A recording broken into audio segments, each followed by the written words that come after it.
ये कहानी है मोहन की। मोहन का इस दुनिया में कोई नहीं था। वह एक अनाथालय में रहता था, जहां उसके जैसे और भी बच्चे थे। मोहन ने इसी अनाथालय को अपना घर और परिवार मान लिया था। अनाथालय लोगों के दान पर चलता था। कभी कभी अनाथालय में पैसे की तंगी हो जाती थी। तभी मोहन को लगता कि काश वो अपने इस परिवार के लिए कुछ कर पाता। ऐसे ही एक दिन अनाथालय के लड़के आपस में बात कर रहे थे। अगले हफ्ते दिवाली आने वाली है। इस दिवाली हम अपने इस घर को खूब सजाएंगे और धूमधाम से दिवाली मनाएंगे। धूमधाम से तो सभी दिवाली मनाना चाहते हैं, पर अपना हाल वैसे कहाँ है? मतलब तुम कहना क्या चाहते हो? अपने श्याम भाई जो यह अनाथालय चलाते हैं, वो बोल रहे थे कि काफी समय से अनाथालय को दान नहीं मिला है और सरकारी मदद भी खाना और बाकी चीजों में चली जाती है। इसी वजह से पैसों की तंगी चल रही है। तो फिर इस साल हम दिवाली नहीं मनाएंगे? लग तो ऐसे ही रहा है, अब आगे का पता नहीं। नहीं, कुछ तो रास्ता जरूर मिलेगा। हम इस साल की दिवाली जरूर मनाएंगे, वो भी बड़े धूमधाम से। भगवान करे तेरी बात सच हो मोहन, और हम ये साल खूब अच्छे से दिवाली मना पाएं।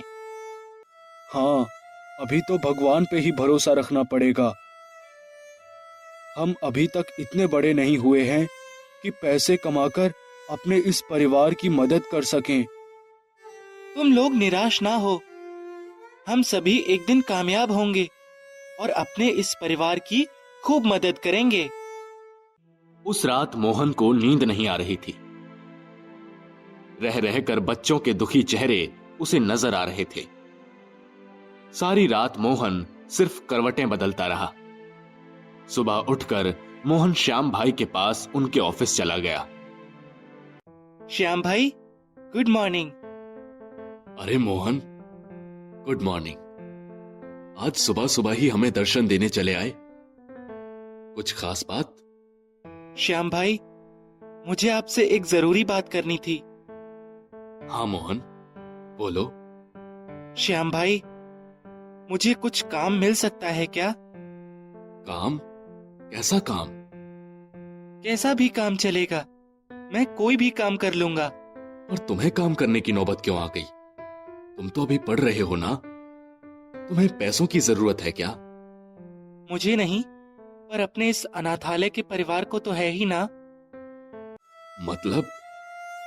मैं जानता हूँ श्याम भाई कि अनाथालय में पैसों की तंगी चल रही है।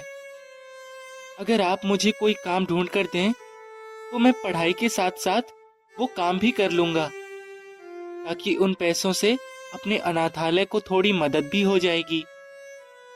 देखो मोहन, तुम ये काम वाम की बात अपने दिमाग से निकाल दो और सिर्फ अपनी पढ़ाई पर ध्यान दो।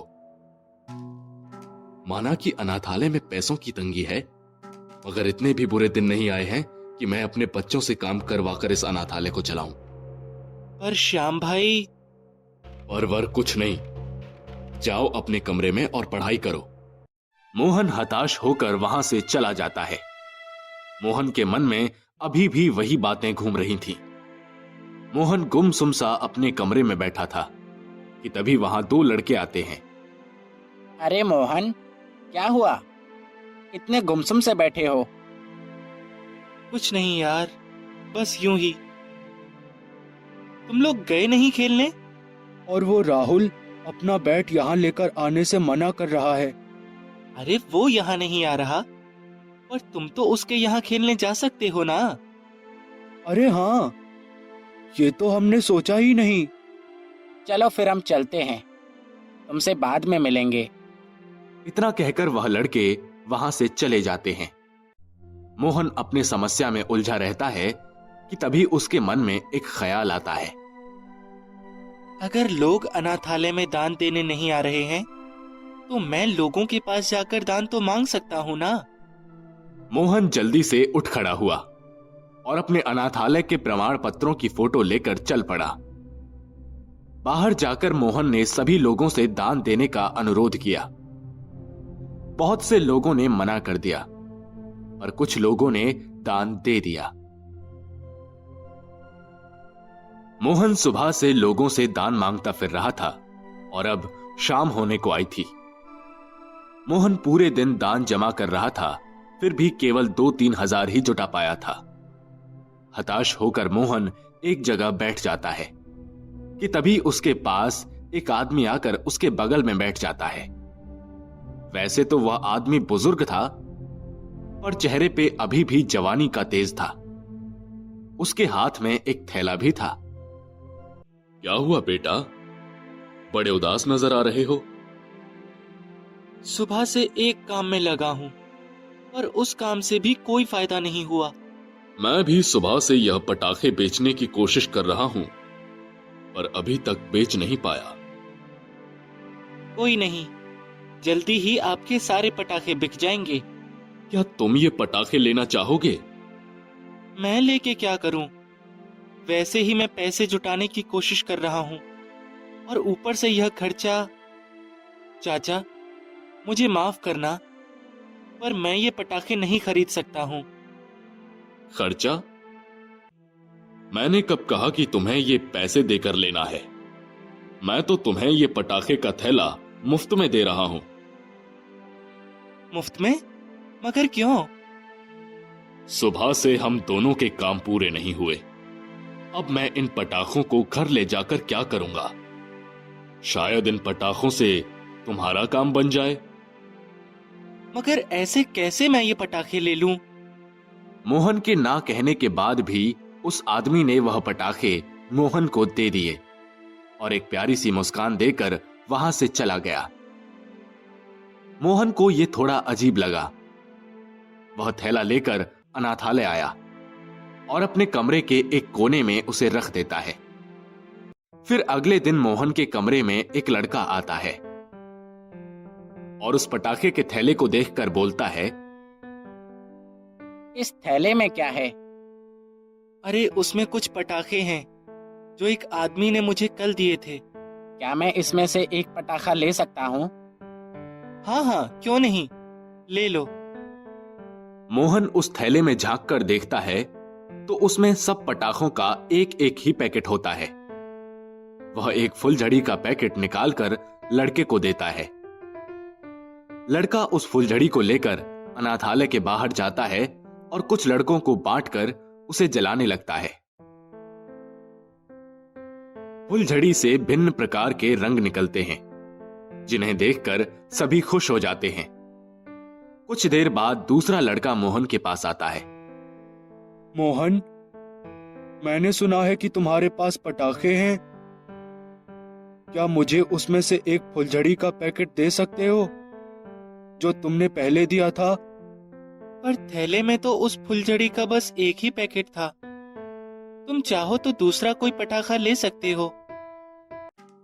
ऐसा कहते हुए मोहन थैले में झांकता है तो थैले में उसी फुलझड़ी का एक और पैकेट होता है। यह देखकर मोहन हैरान हो जाता है। अभी तो इसमें एक ही पैकेट था जो मैंने दिया था, अब फिर से नया पैकेट कहां से आ गया? मोहन वह फुलझड़ी का पैकेट फिर से उस लड़के को दे देता है। उसके बाद वह फिर से थैला खोलकर देखता है तो वापस उसमें एक नया फुलझड़ी का पैकेट आ जाता है। मोहन का दिमाग थोड़ी देर के लिए सुन्न हो जाता है। उसे पता चल जाता है कि यह कोई साधारण थैला नहीं है, बल्कि ये एक जादुई थैला है। इसमें से कितने भी पटाखे निकालो, ये पटाखे कभी खत्म नहीं होंगे। इसके बाद मोहन पूरे अनाथालय के बच्चों को बुलाता है और सभी को सभी पटाखों का एक एक पैकेट दे देता है। सभी बच्चे बहुत खुश हो जाते हैं। चलो, बच्चों के दिवाली के पटाखे की चिंता तो दूर हो गई। अब रहा अनाथालय के पैसों का प्रश्न। कुछ सोचना पड़ेगा इसके बारे में। अरे हाँ, क्यों ना मैं ये पटाखे बाजार में जाकर बेच आऊं। फिर मोहन बाजार में जाकर पटाखों का स्टॉल लगाता है। उस जादुई थैले से पटाखे निकालकर सस्ते दामों में ढेर सारे पटाखे बेचने लगता है। सस्ते दाम के कारण सभी लोग उससे पटाखे लेने लगते हैं। इसी के चलते मोहन के पास ढेर सारी धनराशि जमा हो जाती है। अरे वाह, इतना सारा पैसा, आज तो मजा ही आ गया। लेकिन अब ये पैसे मैं मोहन भाई को कैसे दूं? उन्हें तो मेरा काम करना गवारा नहीं था, और ऊपर से मैं कल लोगों से दान मांगने आया था। उन्हें इस बात का भी पता है। मोहन पोस्ट ऑफिस जाकर किसी अज्ञात नाम से अनाथालय में दान के नाम पे पैसा भेजता है। अगले दिन वह पैसे अनाथालय पहुंच जाते हैं। पैसे देखकर श्याम भाई बहुत खुश हो जाते हैं। देखा मोहन, मैंने कहा था ना, पैसे का इंतजाम कहीं ना कहीं से तो हो ही जाएगा। आखिरकार भगवान को भी अपने बच्चों की चिंता होती ही है। सही कहा आपने। भगवान किसी भी रूप में आकर हमेशा अपने बच्चों की मदद करते हैं। जादुई थैले की वजह से अनाथालय में इस साल सभी बच्चों को नए कपड़े, मिठाई और पटाखे मिले। सभी ने दिवाली खूब धूमधाम से मनाई। सभी को खुश देखकर आखिर मोहन के चेहरे पर भी मुस्कुराहट आ ही गई।